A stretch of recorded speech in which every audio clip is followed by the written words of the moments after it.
Hello everyone. आज हम start करेंगे केमिस्ट्री का नेक्स्ट यूनिट नंबर 3 इलेक्ट्रोकेमिस्ट्री। तो इलेक्ट्रोकेमिस्ट्री क्या होता है, पहले हम इसको जनरल इंट्रोडक्शन पढ़ेंगे आज। तो यहां से नाम से ही पता चल रहा है, इलेक्ट्रो का मीनिंग होता है इलेक्ट्रिसिटी, और यहाँ पे केमिस्ट्री में क्या होती है, केमिकल रिएक्शंस, केमिकल प्रोसेसेस होते हैं। तो ये ऐसी ब्रांच होती है केमिस्ट्री की जो फिजिक्स और केमिस्ट्री के बीच में कनेक्शन डेवलप करती है।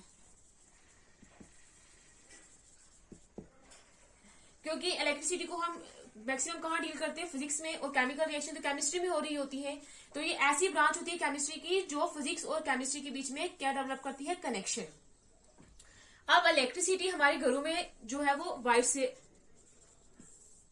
ट्रांसफर होती है, और ये प्रोड्यूस कहां पे होती है, जो पावर स्टेशन होते हैं वहां पे। लेकिन हम कभी कभार क्या होता है, अपने घरों में भी हम इलेक्ट्रिसिटी को प्रोड्यूस कर सकते हैं या फिर इंड्यूस कर सकते हैं थ्रू सेल्स और बैटरीज। छोटे मोटे कामों के लिए हम घर पे इलेक्ट्रिसिटी को इंड्यूस करते हैं, प्रोड्यूस करते हैं थ्रू सेल्स और बैटरीज। अब ऐसा इन सेल्स और बैटरीज के बीच में ऐसी क्या चीज होती है जिसकी वजह से इलेक्ट्रिसिटी को कंडक्ट करते हैं, इलेक्ट्रिक करंट को प्रोड्यूस करते हैं। तो ऐसा इनके बीच में कुछ नहीं हो रहा होता, सिर्फ इनके अंदर क्या हो रही होती है, केमिकल रिएक्शंस हो रही होती है। इन सेल्स और बैटरीज के अंदर क्या हो रही होती है, केमिकल रिएक्शंस हो रही होती हैं। अब इस चैप्टर में हम यही पढ़ेंगे कि कैसे केमिकल रिएक्शन सेल और बैटरीज के अंदर हो रही होती है, और कैसे ये केमिकल रिएक्शन जो है वो इलेक्ट्रिक करंट को प्रोड्यूस करेंगी।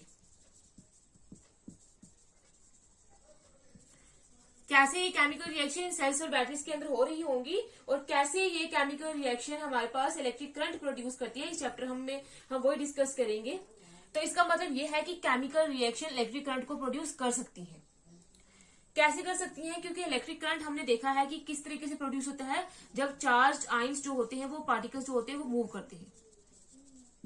अब केमिकल रिएक्शन में क्या हो रहा होता है, exchange of ions, exchange of electrons हो रहा होता है, या फिर चेंज ऑफ इलेक्ट्रॉन हो रहा होता है एटम्स और मॉलिक्यूल्स के बीच में। अब एटम्स और मॉलिक्यूल्स के बीच में कोई अगर रिएक्शंस हो रही होती है, तो एक एटम क्या करेगा, अपना इलेक्ट्रॉन लूज करेगा, दूसरा एटम जो है वो अपना इलेक्ट्रॉन क्या करेगा, गेन करेगा।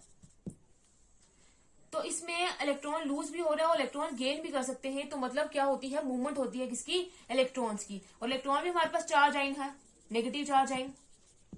तो इसकी वजह से ये जो मूवमेंट ऑफ इलेक्ट्रॉन्स होती है, इनकी वजह से क्या होता है, इलेक्ट्रिसिटी प्रोड्यूस्ड होती है। तो ये चेंज ऑफ इलेक्ट्रॉन्स होता है जो एटम्स और मॉलिक्यूल्स के बीच में होता है केमिकल रिएक्शन में, और मूवमेंट ऑफ इलेक्ट्रॉन की वजह से एयर में नहीं, इलेक्ट्रॉन की मूवमेंट कहां से होगी, वायर से। क्योंकि एयर अगर मीडियम रखेंगे तो एयर जो होता है वो बैड कंडक्टर ऑफ इलेक्ट्रिसिटी होती है। तो जो ये एटम और मॉलिक्यूल के बीच में जो एक्सचेंज ऑफ इलेक्ट्रॉन्स होगा थ्रू वायर, उसी को हम क्या बोलेंगे कि वो क्या करेंगे, फिर इलेक्ट्रॉन की मूवमेंट की वजह से वो क्या प्रोड्यूस करेंगे, इलेक्ट्रिक करंट।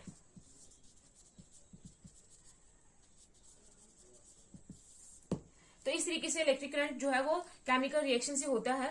तो अब हम इलेक्ट्रोकेमिस्ट्री को कैसे डिफाइन करेंगे, the branch of chemistry which deals with the production of electricity from the energy release during spontaneous chemical reaction.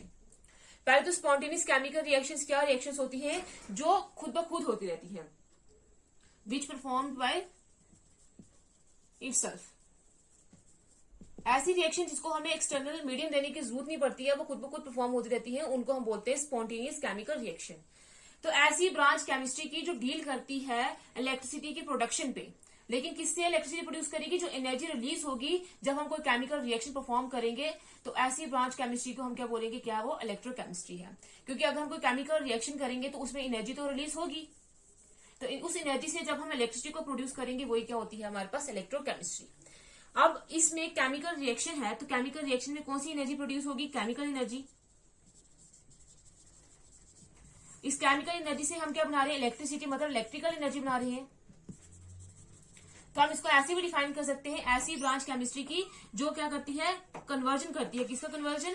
Chemical energy को इलेक्ट्रिकल एनर्जी में कन्वर्ट करती है। तो ऐसी ब्रांच को हम क्या बोलते हैं? इलेक्ट्रोकेमिस्ट्री। और ये वापस से इलेक्ट्रिक एनर्जी हम वापस से केमिकल एनर्जी में भी कन्वर्ट कर सकते हैं।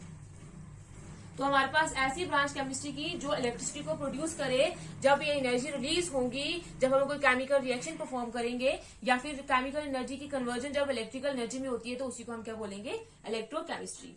अब इस इलेक्ट्रोकेमिस्ट्री की जो मेन बेसिस है वो क्या है हमारे पास? Redox reaction.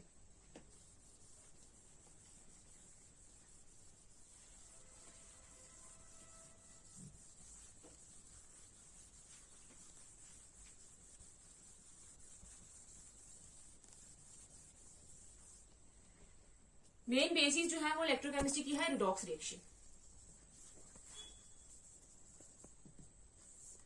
रिडॉक्स रिएक्शन क्या होती है? हमारे पास ये ऐसी रिएक्शन होती है, रिडॉक्स में जो रेड होता है वो होता है किसके लिए रिप्रेजेंट कर होता है? रिडक्शन के लिए। और जो ऑक्स होता है वो होता है ऑक्सीडेशन के लिए। अब रिडक्शन और ऑक्सीडेशन क्या होती है? ऑक्सीडेशन होती है हमारे पास ऐसे प्रोसेसेस जिसमें लॉस ऑफ इलेक्ट्रॉन हो रहा होता है। और रिडक्शन क्या होता है हमारे पास? ऐसे प्रोसेसेस जिसमें गेन ऑफ इलेक्ट्रॉन हो रहा होता है। लॉस ऑफ इलेक्ट्रॉन होगा तो मतलब हमारे पास अगर एक न्यूट्रल एटम होगा वो क्या हो जाएगा? पॉजिटिव हो जाएगा, क्योंकि इलेक्ट्रॉन लूज होगा तो वो नेगेटिव चार्ज ले जाएगा, तो पीछे हमारे पास पॉजिटिव चार्ज बचेगा। तो लॉस ऑफ इलेक्ट्रॉन होने की वजह से हमारे पास एटम क्या हो जाता है? पॉजिटिव हो जाता है। और इसमें रिडक्शन में जब गेन ऑफ इलेक्ट्रॉन होता है तो उसमें जो न्यूट्रल एटम होता है जिसके ऊपर अभी कोई चार्ज नहीं होता है वो क्या हो जाता है? नेगेटिव हो जाता है, क्योंकि अब उसने क्या किया है? इलेक्ट्रॉन को गेन किया है। तो ऑक्सीडेशन ऐसे प्रोसेस होते हैं जिसमें लॉस ऑफ इलेक्ट्रॉन होता है, और रिडक्शन ऐसे प्रोसेस होते हैं जिसमें गेन ऑफ इलेक्ट्रॉन्स होते हैं। और ऐसे प्रोसेसेस जिसमें ऑक्सीडेशन और जो रिडक्शन होती है वो दोनों साइमल्टेनियसली हो, एक साथ हो, ऐसी रिएक्शन को हम बोलते हैं रिडॉक्स रिएक्शन। ऐसी रिएक्शंस को हम क्या बोलते हैं? ये क्या है? रिडॉक्स रिएक्शंस होती है। जैसे हमारे पास अगर ए कोई रिएक्टेंट है, ए, इसमें हमने डाला है क्या? बी रिएक्टेंट डाला है। जैसे हमारे पास ए है और बी है, दो रिएक्टेंट्स है हमारे पास। तो ए क्या करेगा? अगर अपने इलेक्ट्रॉन लूज करेगा, इसने लॉस ऑफ इलेक्ट्रॉन किया, तो मतलब इसको हम क्या बोलेंगे? क्या हो रही है? यहाँ पे ऑक्सीडेशन हो रही है। और यहाँ पे इस बी ने इलेक्ट्रॉन को गेन किया है, तो यहाँ पे क्या हुआ है? इसका गेन ऑफ इलेक्ट्रॉन हुआ है। तो मतलब यहाँ पे क्या हो रही है? रिडक्शन। तो जब ये ऑक्सीडेशन और रिडक्शन साइमल्टेनियसली होंगे तो उसको हम क्या बोलेंगे? Redox reaction. अब इसमें लॉस ऑफ इलेक्ट्रॉन हो रहा होता है, ये ए जो है हमारे पास एटम वो अपने इलेक्ट्रॉन लूज कर रहा है, ऑक्सीडेशन कर रहा है। और ऐसे ये खुद क्या हो रहा है? ऑक्सीडाइज हो रहा है, क्योंकि ये इलेक्ट्रॉन लूज कर रहा है। लेकिन ये रिडक्शन के लिए इलेक्ट्रॉन दे रहा है दूसरे एटम को। जो इस रिडक्शन के लिए बी को इलेक्ट्रॉन की जरूरत थी वो किसने दी? ए ने दी। तो मतलब ए यहाँ पे क्या होगा? वो खुद तो ऑक्सीडाइज हो रहा है, लेकिन इसको हम क्या करेगा? ये एक्ट करेगा एज ए रिड्यूसिंग एजेंट, या फिर हम उसको क्या बोलेंगे? रिडक्टेंट। ये एक्ट करेगा एज ए रिड्यूसिंग एजेंट, और क्या उसको हम क्या बोलेंगे? ये क्या है? रिडक्टेंट है हमारे पास। दूसरी तरफ ये जो बी एटम है वो क्या कर रहा है? हमारे पास इसमें क्या हो रही है? रिडक्शन हो रही है। ये क्या कर रहा है? जो ऑक्सीडेशन से लॉस इलेक्ट्रॉन लूज हुए हैं वो क्या कर रहा है? गेन कर रहा है। तो खुद ये क्या हो रहा है? रिड्यूस हो रहा है, लेकिन एक्ट करेगा ये ऑक्सीडाइजिंग एजेंट। क्यों ऑक्सीडाइजिंग एजेंट एक्ट करेगा? इसको हम कैसे कंसीडर करेंगे ऑक्सीडाइजिंग एजेंट? क्योंकि इसने क्या किया है? ऑक्सीडेशन में जो इलेक्ट्रॉन लूज हुए हैं उसको इसने गेन किया है, तो ये एक्ट करेगा एज ए ऑक्सीडाइजिंग एजेंट, और खुद क्या हो गया है? रिड्यूस हो गया है। तो ऐसी रिएक्शन जिनमें ऑक्सीडेशन और रिडक्शन साइमल्टेनियसली होती है उसको हम क्या बोलते हैं? Redox reaction. और इलेक्ट्रोकेमिस्ट्री के लिए बेसिस ही क्या है? Redox reaction. जैसे हमारे पास एक कॉमन एग्जांपल लेते हैं हम, रिएक्शन बिटवीन जिंक और कॉपर जो सेल में हो रही होती है या बैटरी में। तो जिंक ये सॉलिड स्टेट में जब ये रिएक्ट करेगा हमारे पास कॉपर आयन के साथ, जो पॉजिटिव आयन के साथ सॉल्यूशन में, तो ये क्या करेंगे? यहां से जो जिंक है वो अपने इलेक्ट्रॉन जो है वो लूज कर देगा और बना देगा Zn2 पॉजिटिव, प्लस कॉपर जो 2 पॉजिटिव है जो यहां से इसने इलेक्ट्रॉन लूज किए होंगे वो ले लेगा और बना देगा कॉपर सॉलिड।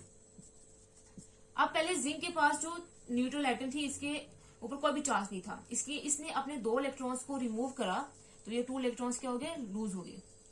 2 इलेक्ट्रॉन, एक इलेक्ट्रॉन के जाने से एक पॉजिटिव चार्ज आता है और 2 इलेक्ट्रॉन जाएंगे तो 2 पॉजिटिव चार्ज आएगा। अब जो 2 इसने 2 इलेक्ट्रॉन्स इसने रिलीज करे वो कौन गेन कर देगा, ये। तो ये 2 इलेक्ट्रॉन को गेन करेगा और पहले इसके ऊपर 2 पॉजिटिव चार्ज था, अब इसने 2 इलेक्ट्रॉन को गेन करा है तो 2 पॉजिटिव चार्ज ऑलरेडी, तो 2 इलेक्ट्रॉन और गेन करा है तो नेगेटिव चार्ज ने पॉजिटिव चार्ज को बैलेंस कर दिया और कॉपर हमारे पास क्या हो गया, न्यूट्रल। तो इसने क्या किया है, गेन किए हैं 2 इलेक्ट्रॉन्स। तो इधर क्या हो रहा है, ऑक्सीडेशन हो रहा है, इधर क्या हो रही है, रिडक्शन। जिंक में क्या हो रही है, ऑक्सीडेशन हो रही है तो खुद ही ऑक्सीडाइज होगा लेकिन एक्ट करेगा एज अ रिड्यूसिंग एजेंट, क्योंकि इसने रिडक्शन के लिए जो इलेक्ट्रॉन चाहिए थे वो दिए हैं। कॉपर में क्या हो रही है, रिडक्शन हो रही है, इसने इलेक्ट्रॉन को गेन किया है लेकिन इसमें इसने क्या किया है, ऑक्सीडेशन में जो इसने इलेक्ट्रॉन जो लूज हुए हैं वो इसने गेन करे, तो खुद तो ये रिड्यूस हुआ है लेकिन एक्ट कर रहा है एज ऑक्सीडाइजिंग एजेंट। तो हमारे पास रिडॉक्स रिएक्शन में क्या होता है, एक सब्सटेंस एक्ट करता है एज अ रिड्यूसिंग एजेंट और एक सब्सटेंस एक्ट करता है एज अ ऑक्सीडाइजिंग एजेंट। जो रिड्यूसिंग एजेंट एक्ट करेगा वो खुद क्या हो जाएगा, ऑक्सीडाइज, और जो ऑक्सीडाइजिंग एजेंट का काम करेगा वो खुद क्या हो जाएगा, रिड्यूस्ड। तो इस केस में जिंक जो है वो एक्ट कर रहा है एज अ रिड्यूसिंग एजेंट, या इसको हम रिडक्शन बोलेंगे, और कॉपर एक्ट कर रहा है एज ऑक्सीडाइजिंग एजेंट या ऑक्सीडेंट बोलेंगे। तो ये होती है हमारे पास रिडॉक्स रिएक्शन। अब ये जो हमारे पास इलेक्ट्रोकेमिकल रिएक्शंस होती हैं वो बहुत ज्यादा क्या होती है, एनर्जी एफिशिएंट होती है।